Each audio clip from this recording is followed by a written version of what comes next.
Hello and welcome to Politics Today live on Channels Television right here in Lagos. I'm Jeffrey, who's sitting in for your regular host, Seun Okinbaloye. You know, if it's a big political story, you get some of the best insights right here. And so we begin the tracking of the polity with the optimism shared by President Bola Tinubu about the prospect of increased investment from multinational oil companies, that's Shell Petroleum Development Company of Nigeria. The president said that his administration will continue to ensure the security and viability of existing and new investments in the country.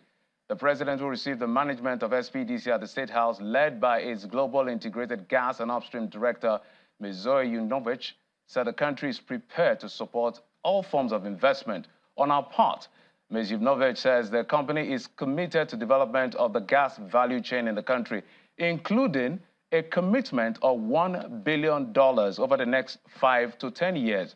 That's to unlock the gas resources for domestic use and the NLNG project, with an additional $5 billion investment opportunity in the Bonga North project off the shores of Nigeria, located in the deep sea.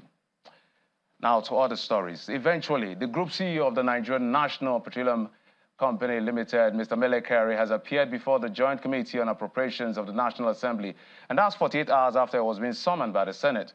At the hearing today, while responding to questions by the Senate committee on the potential drop in pump price of petrol owing to the expected functionality of refineries, including the Port Harcourt refineries, Mr. Kyari explained that it might be possible to have a reduction, but it is not the main objective of the refineries. He emphasized that maintaining the energy security target has fostered the confidence that in 2024, Nigeria will become a net exporter of petroleum products.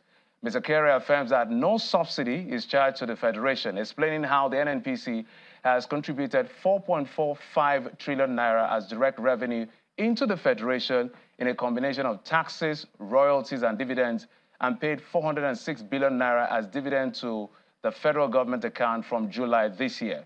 However, the NNPC boss has described the situation in the Niger Delta region, in his words, as a calamity, revealing that Nigeria has 4,000, you need to listen to this, 4,800 illegal connections on the pipelines. And within every 100 kilometers, there are as much as 300 insertions. And that's quite disheartening if you ask anyone who cares about the country.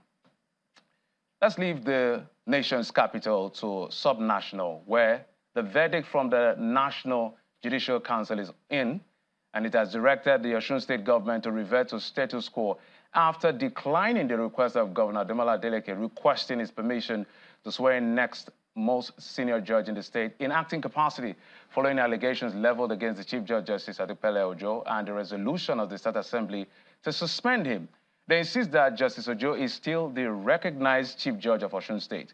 In a statement by the Director of Information, Mr. Soji Oye, the resolution of the Council was affirmed from its 104th meeting of December the 6th and 7th and chaired by the Chief Justice of Nigeria, Justice Olukayode Ariwola. Governor Adeleke had approved the suspension of Justice Ojo over allegations of misconduct, abuse of power, corruption, and disregard for rule of law leveled against him by the House of Assembly. But days later, made a U-turn on the appointment of Justice Olayinka David Afolabi as the acting Chief Judge of the state to replace the sacked Chief Judge, Justice Ojo.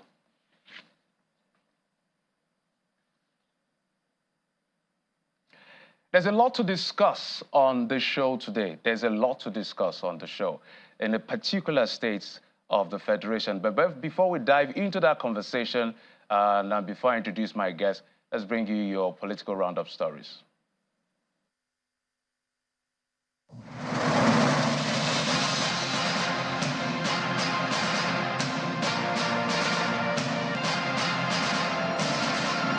The Conference of Opposition Political Parties in Nigeria, COPIN, has asked all 18 members to remain committed in the ongoing proposed measure ahead of the 2027 general election.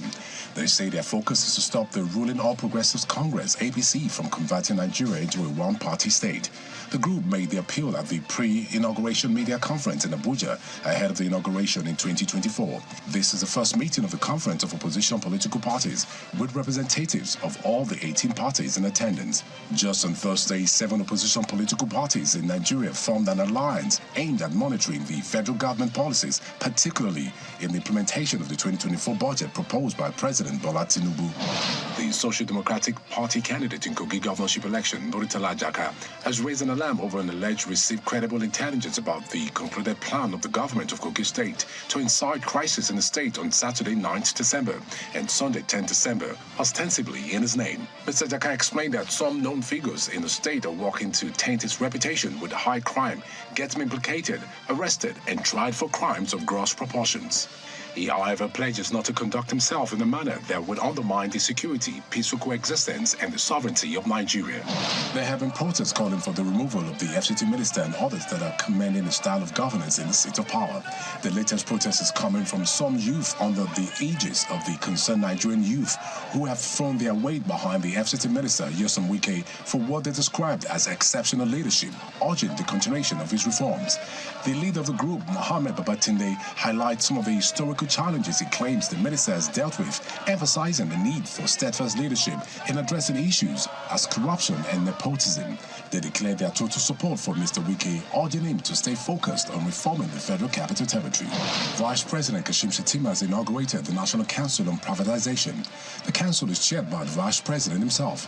Other members of the committee are the Minister of Finance and Coordinating Minister of the Economy, Minister of Budget and Economic Planning, senators and members of the House of Representatives, and the Bureau of Public Enterprises, as well as members of the private sector.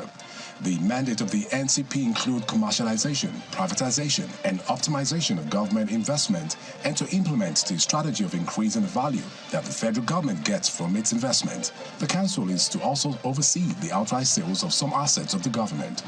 The National Security Advisor and the Northern Senators Forum have passed a vote of confidence on the military and other security agencies for their untiring efforts and commitment to reducing the security challenges in the region. The NSA, who made the commendation when it visited Tudumbiri village on a fact-finding mission, also assures that the bombing incident would not be swept under the carpet, assuring that a whole holistic investigation will commence with a view to avert recurrence of such incidents in the future.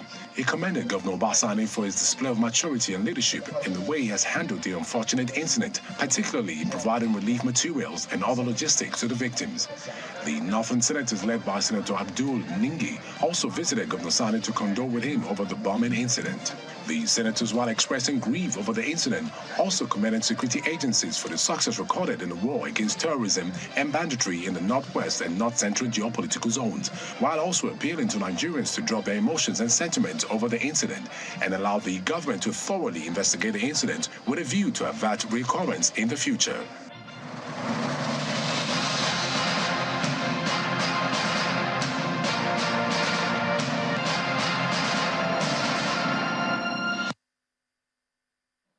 And that's your political roundup stories. Now, I did tell you there's going to be a big conversation today about what's happening in Ondo State. Since the governor left for medical leave for about 3 months or thereabout, sometime earlier this year to Germany and came back, there's been one unfolding political incident or the other from all sides, within and outside.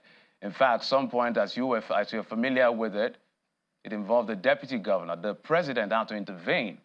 Some kind of an intervention came through, and it appeared that everybody actually dished their sword. But right now, it looks like it's not over yet, because more things are popping out and popping up as far as Ondo politics is concerned. How does this affect the people? What are the key players in all of this? That's going to be the focus of this very conversation. And I'm being joined on the program today to explore all of this by the Commissioner for Information and Orientation in Ondo State, Mrs. Bamidele Ademola Olatuju. Thank you so much, madam, for joining us on the program. Thank you for having me. We're not going to do this alone. I'm also being joined virtually by Mr. Kolawole Johnson. He's the Director, Research, Strategy and Programming, Act for Positive Transformation Initiative. Mr. Kolawole, thank you so much for joining us on the program. Thank you, Jeffrey, and it's good to be here. I should say, not virtually, he's in our Abuja studio, Mr. Kolawole.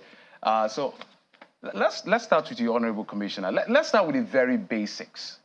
How is Governor Rotimi Akeredolu? Governor Oluwarotimi Odunayo Akeredolu, SNCON, is recuperating. You want to say more on this recuperating process? Well, I'm not a doctor, but I do know that his situation has improved more than it was in June when he left for medical vacation in Germany. But the governor has not come back to the state since he returned to Nigeria, am I correct? He hasn't. And so why hasn't the governor returned back to the state? I suppose the governor is in Ibadan because it's more convenient. If you know the architecture of our government house in Ondo State, it's a 2-bedroom house. It is a bit crampy, and there's one under construction. Construction is at advanced stage. I think that may be one of the reasons because of the nature of his needs. He may need to have more space than what he's used to when he was more able-bodied. When was the last time you saw the governor physically? Physically, that was September 8th. And what would be your layman's assessment of the governor's state of health? Good. On that day, he came back September 7th. He requested that ESCO members, House of Assembly members, the party hierarchy, party leadership, and women groups as well as traditional leaders meet him in Ibadan. So I was there in Ibadan. He met with some groups before us. Then he met with the ESCO. And personally, when he saw me, he said, "Bao, Wale Kojoko," meaning, "Bao, please come inside and sit down." We had a discussion. He stood up. He sang his various Christian songs that he loves to sing. He sang it. We sang the national anthem, the state anthem. We took the pledge, and we sat down. We started discussing. When we were done, we left Ibadan, and he met the House of Assembly after us, then the party leaders. So he stood up, he spoke, he laughed, he sang, he danced. That was it, September 8th. So September 8th, this is December. So a few months down the line now that you haven't seen the governor virtually, physically, if I want to quote you correctly. So at the end of the day, I understand you had alluded to the fact that he's not as strong as he was before. Yes. But he's not incapacitated. Yes. So why do you think the governor has not come out with all this that is going on around his absence? Because basically what's going on those states is because it's as simple as the governor is not seen in public. Everybody knows he's not feeling well.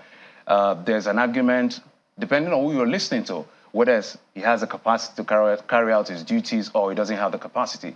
So I'm thinking, if you probably have a conversation with him or anybody within the ESCO is having a conversation with him, why is it a challenge for the governor to come out and at least down some of this tension? Maybe a video like we saw initially at some point when he came back, we saw the governors go to see him and all of that. Because right now, some people feel that he may be recuperating. Some people feel he's incapacitated because they've not seen him. So why do you think that's difficult? I don't think it's difficult. When his brother governors went there to see him, that is not more than 5-6 weeks ago. I don't think anything has changed since that time. I think it depends on what his doctors have told him. I'm not a doctor. I haven't seen him. I haven't asked him anything other than official matters. And 2 weeks ago, I spoke with the governor, and I didn't see anything. I didn't hear anything different when I spoke with him. So in your view, I'm saying what people are suggesting is cognitive abilities are intact. Exactly. I've said it. I was here 3 days ago, 2 days ago. I said it again in another media outlet that I went to today, that the governor's affective psychomotor and cognitive skills are intact. Personally, I required approval for some things to be done that is beyond my limits. I sent it to the governor, and within a week and a half, it came back. And the governor has spoken to me about certain things he wanted me to work on. So I don't see, there's no incapacitation in this case. Even our president speaks with the governor. We hear it from his aides from time to time. Governor Rotimi Odunayo is not incapacitated in any way. So do you think because of his absence and some of these things we're discussing about, there's some kind of a justification to some of the people who are alluding to the recent issue about signature forgery. Have you heard about that? I'm sure you've heard about it. What is the government hearing as far as the signature forgery before we go deep into that conversation? As I was coming here on my way, the story broke. When I checked my WhatsApp messages and I saw certain papers and I went through it, and that is actually scandalous. It's scandalous because you cannot take a government document to a private entity without authorization. You cannot bypass the institutions of the state, like the police, the DSS, and go to a private entity. And who authorized that? We all stood there when we were being sworn in, raising our hands to protect the state. We took oath of confidentiality. It is criminal, if not idiotic, to take government property outside without authorization. Yes, we will dig deeper into it. For me, I know for a fact I have received 2 approvals in the last 2 weeks. And these 2 approvals, the governor's signature is the governor's signature. The governor has come out to say his signature is not forged. If you write checks, I write checks. Sometimes our checks do come back. They will say sign 2 times, sign 3 times, because our signatures can become irregular, isn't it? So I don't know where this is coming from. I know that the governor has a long signature and a short signature. I think he has about 3 signatures that I have seen. It depends on the kind of document that he's signing. But he has a peculiar way of writing the dates. That one is the one that I'm very conversant with. He puts everything on top of each other. If you are an executive council member, you will know this. But what I have seen on my way here is just scandalous. But do you think that the reasoning of the people, that if the governor has not been able to come out to, show himself publicly as to how far he's held, maybe he could win public sympathy because of all of that. He has not come out to show that. And people are raising all of this conjecture, and the incident that happened between him and his deputy, they just feel that if he's not strong enough, how strong enough is he to look through the busy things, the document that come to him? Literally, governance is not a child's play. Yes. It's a lot of work. And a man, because the government has not told us exactly the nature of his ailment. I don't know whether you're able to tell us that today, but from what we're seeing and what we're hearing, it looks like it's a serious ailment. And so people are thinking that if the man or the governor is this sick, how is he able to sign signatures and get about the very busy schedule? Because we know that there are certain things the deputy governor can do, and there are certain things only the governor can do. I don't know whether I see their point of view here. I do. What I'm saying here is this. We must be careful to situate these things. We must know and separate the people from desperate political actors. It is not the people. I commend the people of Ondo State and indeed Nigerians for standing by Governor Oluwarotimi Odunayo Akeredolu. They have shown him compassion. They have shown him empathy. They prayed for him to recover quickly. At the same time, when people allege these things, he who alleges must prove. We know for a fact that the governor he still moves about. 4 days ago, I spoke with his ADC because I wanted to ask about something. And he said they just came back from a walk because the governor wanted the sun on his body because of vitamin D. He wanted to take a walk. So the governor can still use his hands. He can still move around. He can still talk. Why all this? I don't understand why a government, a commissioner, an executive member should say the governor's signature is forged and write to a private entity and now release the report of that private entity without going through the instrument of the state, without going through the SSG. And he wrote to the deputy governor. He didn't write to the governor who owned the signature. Is that logical? The reason I'd allowed you and I'd explored so that you say your own side of the story before I bring out Mr. Kolawole. Mr. Kolawole, thank you so much for your patience. I think it's the right time to bring you into this conversation because this is exactly where you come in. And for those who are not familiar with Mr. Kolawole, I'm sure you remember the old NDDC saga at the National Assembly. He played a quite critical role. Mr. Kolawole, thank you so much for joining us.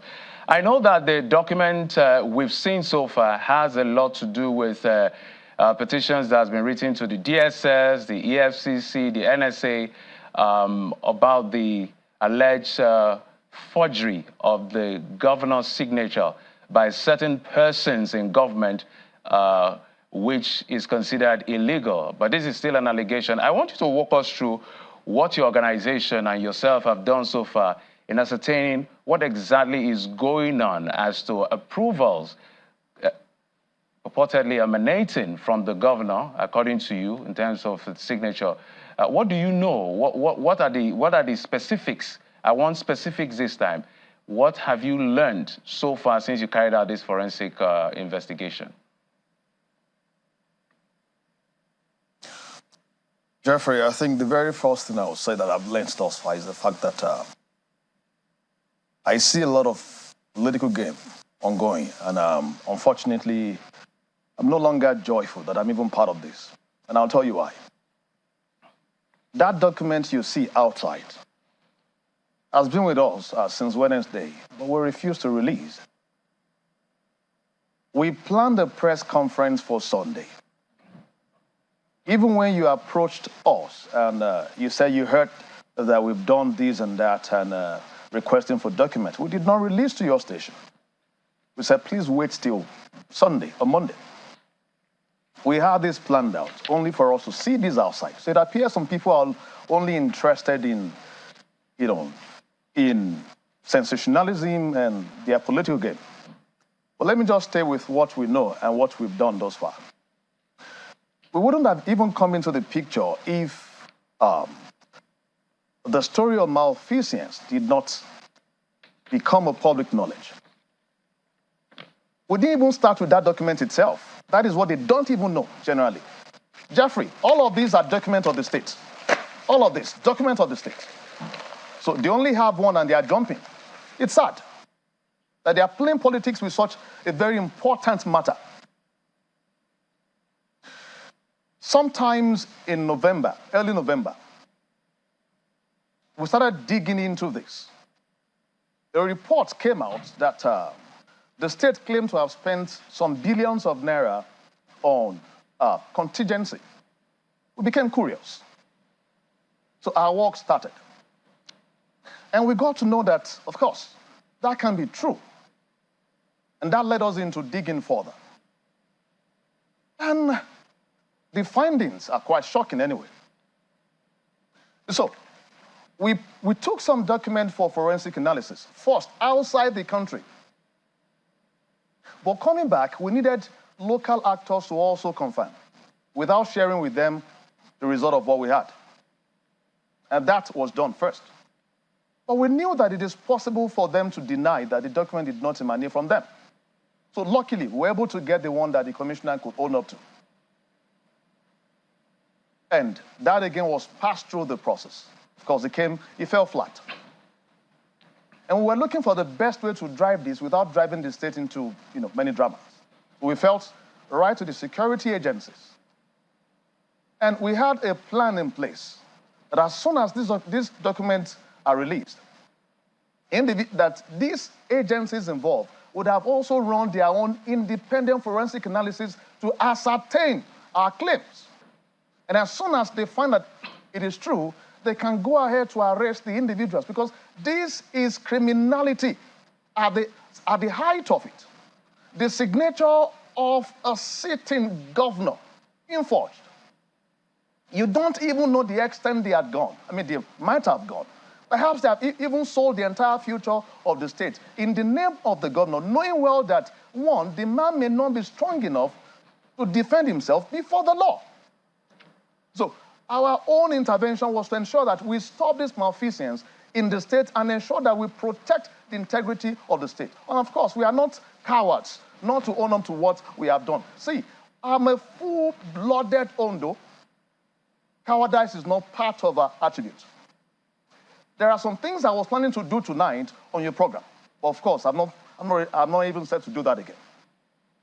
But the commissioner told you that she's been receiving correspondence from the governor in the last 2 weeks. Can I please ask her before the general public that can she please give us what she has gotten in approval in the last 2-3 weeks, that we will pass it through forensic analysis. Those documents with her were not signed by Mr. Governor. Unfortunately, we are talking about Akeredolu, a man that would not even encourage the kind of things they are passing him through. Look at the legacy he has established over time. Look at what he stands for as a person. If another state is in this kind of mess and Akeredolu had been active, he would have been the first to speak against this shenanigan. Unfortunately, I don't know what they want to gain by subjecting the man to further torture. Now, maybe I should let her know that the governor is not even in Nigeria as we speak. And if they want to prove me wrong, tomorrow morning, let them take anybody there just to go and take his pictures.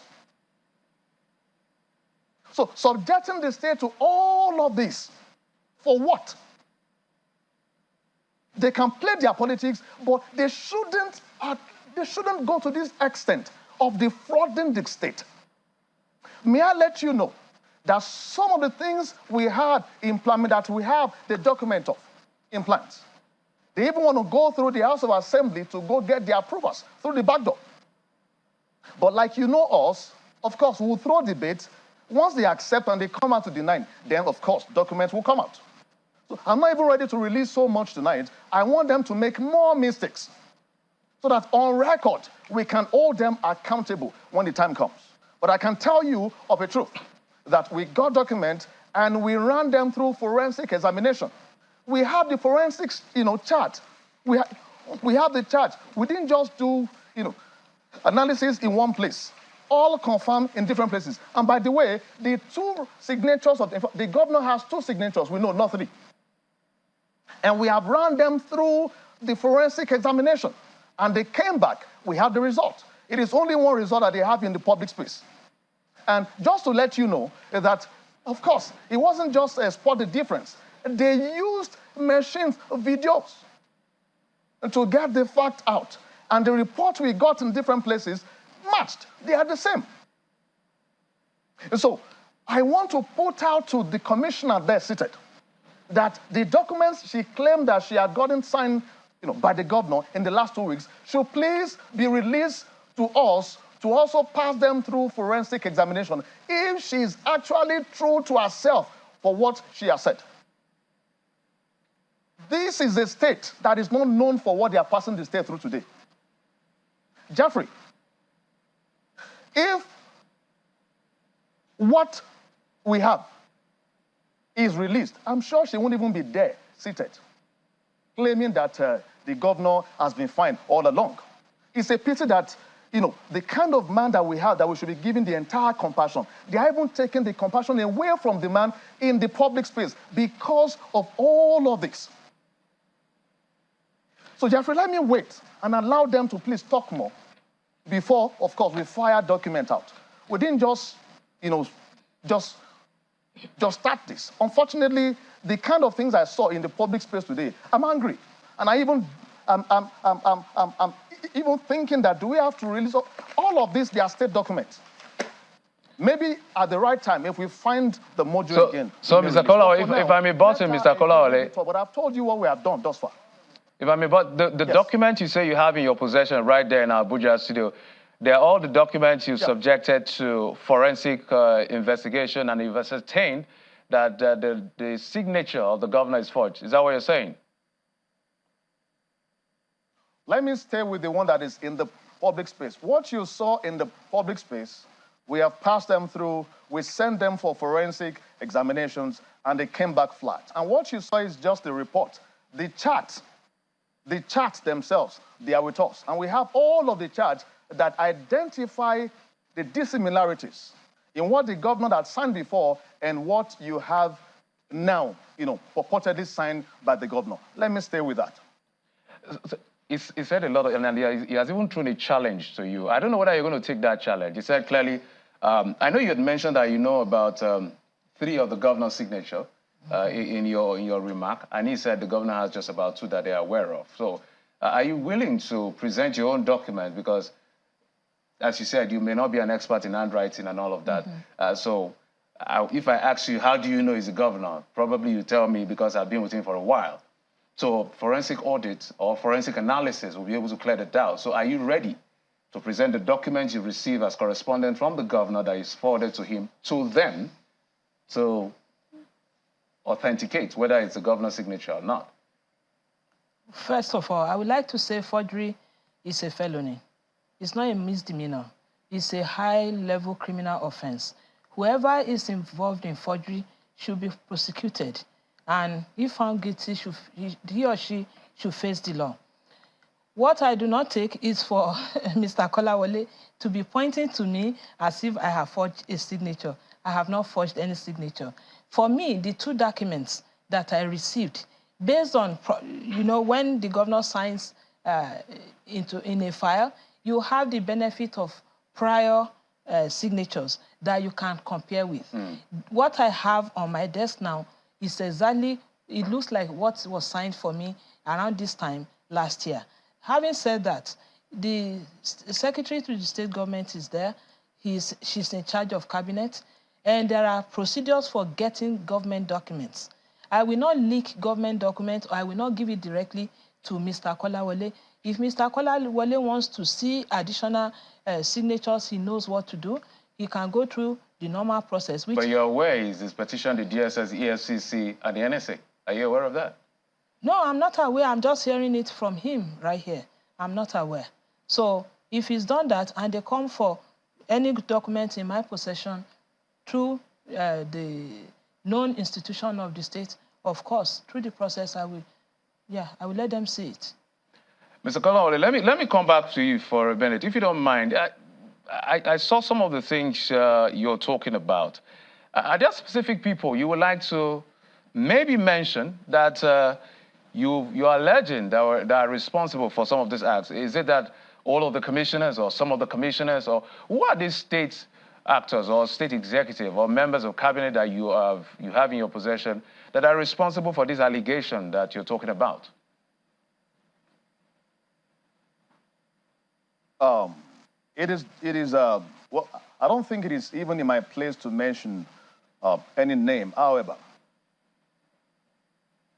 the secretary to the state government has been the one taking files and, bringing them back.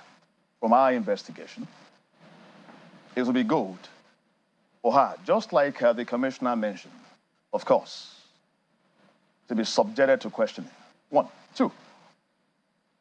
The director of protocol or the chief protocol to the governor, Bola, of course, would maybe another interesting person that may answer some questions. Number 3, the Speaker of the House of Assembly claimed that he has been receiving correspondence from the governor, most recently, reorder budget. Of course, it would be good if appropriate authorities can also get to him to see what he has and ask him questions. Number 4, let me say the Commissioner for Finance, even though I don't want to mention his name, who also is a strategic person who has been approving. And he must have noticed, I'm not saying he's part of them, he must have noticed the similarities in these signatures. Maybe he may also be able to help the security agencies. But by and large, these key individuals I've mentioned, especially our secretary to the state government that takes the file and returns, and the person who is close to the governor, and the Speaker of the House of Assembly, who has told us that he has been receiving correspondence from the governor, including most recent ones. I think they may be very interesting individuals to shed more light on this.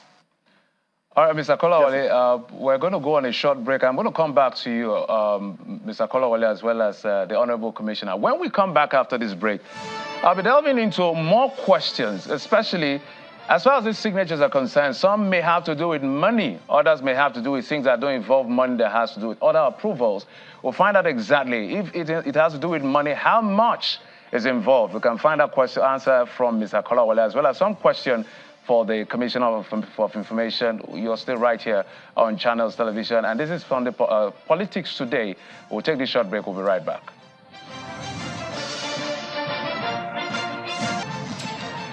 Welcome back. You're still on Politics Today, and we're discussing Ondo politics over all the controversies surrounding whether or not the governor's signature has been forged by some people in his government. And I have with me the Honorable Commissioner for Information and Orientation in the state, Mrs. Bamidele Ademola Olatuju. Thank you so much for staying with us on the program. And also in our Abuja studios, we have Mr. Kolawole Johnson, who is the Director of Research, Strategy and Programming at for Positive Transformation Initiative, and he's been presenting some documents to all of us right here and the audience, all of you. I'm sure you're watching and listening and seeing what's going on. So, Mr. Kolawole, before I went on that break, I did say that I would ask you whether you've been able to calculate, because, of course, if this is true, it's a big crime. And if it's a crime, we may have to put a figure to it if approvals have been secured that were not originating from the governor. Have you been able to look at some numbers and do your computation based on the document you have? So the tune of what are we talking about here? Jeffrey, we may not be able to put that number now. For example, I have some here, But from my experience, when you give out specifics, especially at this stage, all they do is to try to walk towards the answer, to be able to block some loopholes. They get some retroactive approval. They have the documents in their possession, so they can do some few things. Then, not that you may not even be able to prove. The system is also very corrupt, that it may take you a very long time to convince the court, to get justice. So for us not to give them that benefit of walking towards the answer, we may not want to put figures. And we can't even put the exact figures because we can only mention what we know. Like I said before, you don't even know to what extent they have gone. We can only talk on maybe the few ones we have. There are a few approvals here. Like 13 approvals here. So you may not be able to ascertain to what extent, that they have gone in this. So getting the exact figure may be difficult. But one that should be scary enough is the contingency you heard, that they've spent that kind of amount, over 7 billion naira on contingency. And these are extra budgetary spendings. They were not in the budget, yet they were spent. That is the only one that is in the public space for now. So you can start imagining the extent to which malfeasance and the pillaging of the people resources might have gone in the state. So for now, we may not be able to put the figures, but of course, tens of billions, be sure of that. Okay. I would like to... Yes, I would like you to respond to that, contingency issue. First of all, when you allege that signature has been forged, was a crime committed? Was money involved? The forged signature, is it to collect money or is it on a document? Any kind of forgery is wrong. I'm not going to parry that. But I want to talk about the 7 billion to the extent to which I understand it as Information Commissioner, not as the Commissioner for Budget. We got a 5 billion infrastructure fund based on the withdrawal of fuel subsidy. We got 2 billion for the palliatives for food. So what the Budget Commissioner did, nobody knew as of January that fuel subsidy was going to be withdrawn. The President of the Federal Republic was sworn in May 29, and he made the pronouncement. So when the first started rolling in, they decided to give states to give money to subnationals. By that time, our budget was already in implementation stage. So they had to warehouse this money on the website as contingency before they can now distribute it. The palliative fund is not part of the money we appropriated for the budget. So if you go back now, what has happened is that the money we spent on school buses, The money we spent on food, on getting rice, food packs, things like that for the people. The money that was spent for farm inputs, all those things have been put in the appropriate places. That is where the 7 billion came from. It's not the normal budgetary provision we did like we are doing now. We have already put forward our budget for the year. That one came mid-year when money was released by the federal government for infrastructure fund arising from withdrawal of fuel subsidy. That's where that one came from. I'm curious to find out, where is the deputy governor in all of this? You may have to ask him. Well, I don't know. I don't know. But he presides over ESCO meetings, right? The last ESCO meeting, he presided. How long since the resolution by the president? Yes. How many ESCO meetings has we had one. held? We had one. He returned to the state last week. Who returned to the state? The deputy governor. He returned to the state. Well, to the state. I don't know if he... I think he was outside the state for a while.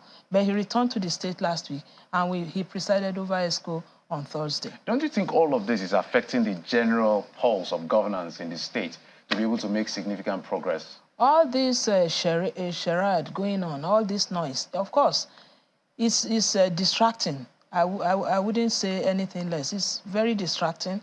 But governance is not a circus. It's not a joke. For me, I've said it on another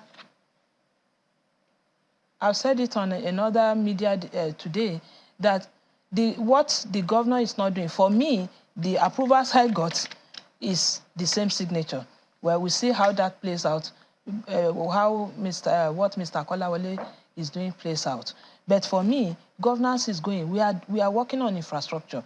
We are building a flyover over Orinyan-Rugulem Junction. We are running the state. The governor approved 1 billion to pay for pensioners owed since Mimiko administration from 2011 to 2012. The wage award that the federal government is paying federal workers, the governor approved that we pay it to our own workers too. And that was last week. So all these things are going on in the state. There's one other issue I would like you to address on behalf of your government. That's the issue of the court order or the mandamus compelling the Speaker of the House of Assembly. Of course, you know how that procedure goes, that the members of cabinet, 2/3 of them, according to section 189, if they feel that the governor is incapacitated or for whatever reason. But the clarity I need in that order, I read and I understand that the commissioner for justice, the attorney general, has said that what the court said in the order mandamus is not necessarily that the order was granted. It gave them leave. It said you have to apply for leave. I'm not a lawyer, so I don't sound ridiculous. But at least you're the commissioner for information. You should be able to say what happens what the is that says. the governor, the court granted them leave to apply for order of mandamus. That is what the court did. The court did not say... Have you seen the CTC document yourself? No. So how do you know that's what he said? The Attorney General released a statement. He sent it to me. I was even the one who sent it to press, denouncing what happened and saying that the order has not been granted. It is the leave to apply that has been granted by the court. So it has been adjourned till January 11. The court adjourned hearing. Up till now, as at this morning, the state has not been served, nor have the state been heard. The order cannot be granted unless the state is heard. The state has not been heard. Now, morally speaking, given what is going on in your state and the fact that the absence of the governor is causing all of this, whether or not there's an order, whether it's ex parte or there's an order mandamus, is it not enough for the council to come together and follow due process in terms of the Constitution to whether or not pass a vote of confidence or, vote whether or not they should write to the House of Assembly or the Speaker to compel him to carry out an examination on the governor through a medical team that will later release that examination because it's now your word against mine. What is the state of the health of the governor? Your people are saying he's in perfect health. Others are saying he's not in perfect health. Hence this whole idea of signature forgery. So, morally speaking, can the ESCO take a decision straight up and say, we want to take action and put pay to this and just give this some level of closure so that if this comes through due process as outlined by the Constitution, then this issue is resolved once and for all? When the president intervened in the crisis in Ondo State, he asked everybody, do we want peace? And everybody said, yes, we want peace, we want peace. The House of Assembly went to the court to withdraw their case at the High Court of Appeal. They withdrew their case. What I was expecting personally is that we all come together based on our agreement with Mr. President that we want peace so we can move the state forward. When we had the ESCO meeting, I felt we came out, everybody was happy. We took pictures and I had a press conference and told the people of Ondo State, all these problems are over, we are one now, and the state will move forward. I'm so surprised in the last 72 hours, it's been one thing or another. For the ESCO have to sit and determine that. I alone cannot sit here and tell you that, oh, this is what we are going to do, this is what we are going to do. We see as the situation unfolds and we move ahead. We'll just have a few more minutes to the end of the show. I think I understand, if I'm correct, that do we have the other guests online waiting for us? Yes, okay. Mr. Kayode Ajulo, the senior advocate of Nigeria, who is involved in this issue of the court order. Mr. Kayode Ajulo, thank you so much for joining us. Hello, good afternoon, good evening. Please, point of correction, and I think I need to do that quickly. I'm not involved in the court order. If I'm involved, at least my name would be on the process. No, I'm not involved in that. Though I won't say what they are doing is wrong. It is expected for any citizen, particularly to ensure that his rights and the constitutionality is done at all times. But the issue, I believe, as I see it, is in a situation where the Constitution has laid some certain provisions that must be met, that must be followed. Any deviation from it always leads to what we are seeing now. It is obvious this morning, somebody accused me to say I'm a non-state actor and I should not be, whatever thing that one is bringing should not be listened to. Now, the commissioner in that state has come out to say this is what it is. And apart from the commissioner, like I said, and like I mentioned on Monday, 5 commissioners. And what is the essence of it? Because certain people refuse to show the path of constitutionality, refuse to do what is expected, and this is what comes. So sometimes when we say this is the law made by the people for themselves should be followed, it should be followed. The right thing should be done, and I believe I need not to overflow the issue because I'm tired. I'm embarrassed. All right, Mr. Kayode, if you can hear me, senior advocate, if you can hear me, let me just. My sincere apologies. We wish we got you earlier on so you can give your perspective, especially concerning the constitutionality or otherwise of some of these issues we're dealing with. But unfortunately, I understand they're telling me I have just a minute to go. So I'm just going to give Honorable Commissioner 30 seconds. Where do we go from here? 30 seconds. 30 seconds, please. I just want the actors to know, the political actors, that the state is bigger than any person or group. The state should not be burned down because of the ambition of a few. Mr. Kolawole, thank you for being patient with us. Just 20 seconds, if you will. Go, we don't have time, sorry. I think I will toe the line of the commissioner that the political actors should know that the state is bigger than any individual. And please, let me say this, that in the last 5 months or so, or 6 months, we have only had one single ESCO meeting in the state. At the federal level, yes, the Federal Executive Council meeting comes up, and the state is not represented. Number 3, budget is supposed to be presented to the House. Who is going to sign for that? Now, the political actors are leaving this gap, not minding the situation of the people who are the victim of all of the games. My sincere apologies, Mr. Kolawole. We're literally out of time. We're literally out of time. Thank you so much for coming on the program. Mr. Kolawole Johnson, Director, Research Strategy Programming Act for Positive Change, Positive Transformation Initiative, and also the Commissioner for Information on Ondo State, Mrs. Bamidele Ademola Olatuju. And our guest who just joined just a few moments ago, Mr. Kayode Ajulo, Senior Advocate of Nigeria. And that's it on the program for today. Thank you so much for your time and company, and God bless Nigeria. My name is Jeffrey Uzoma. Good night.